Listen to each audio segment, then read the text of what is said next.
chants filled the evening air during a protest directed at a White House cabinet member who paid a visit to Michigan State University.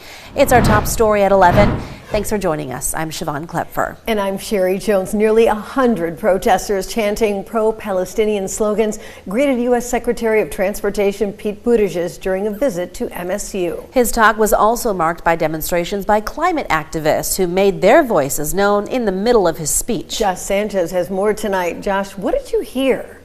Sherry, Siobhan, it was a busy night on campus with students and people from around the area gathered just outside of the Kellogg Center demanding a ceasefire in the Israeli-Hamas conflict. And despite the recent pause in fighting, protesters tell me more needs to be done. Nearly 100 protesters packed the parking ramp of the Kellogg Hotel and Conference Center in East Lansing.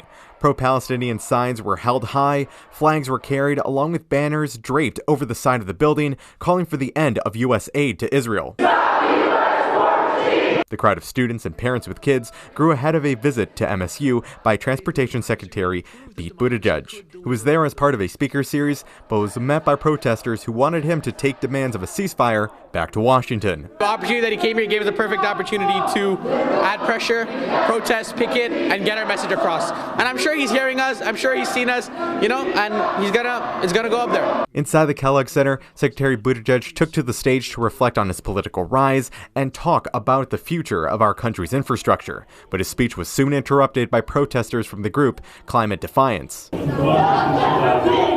Secretary Buttigieg brushed off the incident and used it as a way to tout the Biden administration's climate policy. I think it'd be weird to be in the middle of a speech about democracy and not at least acknowledge the concern of demonstrators what's going on. We care deeply about climate change, which is why our administration has delivered the most sweeping and ambitious climate legislation passed in human history.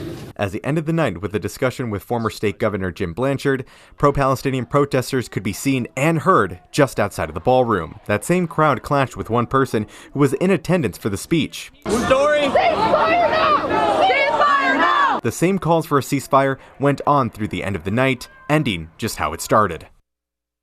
Now, Michigan State University police officials say one person was arrested and 8 people were escorted out of the event due to the climate protest. Officials say the person is not affiliated with the university. Back to you. Thank you, Josh. And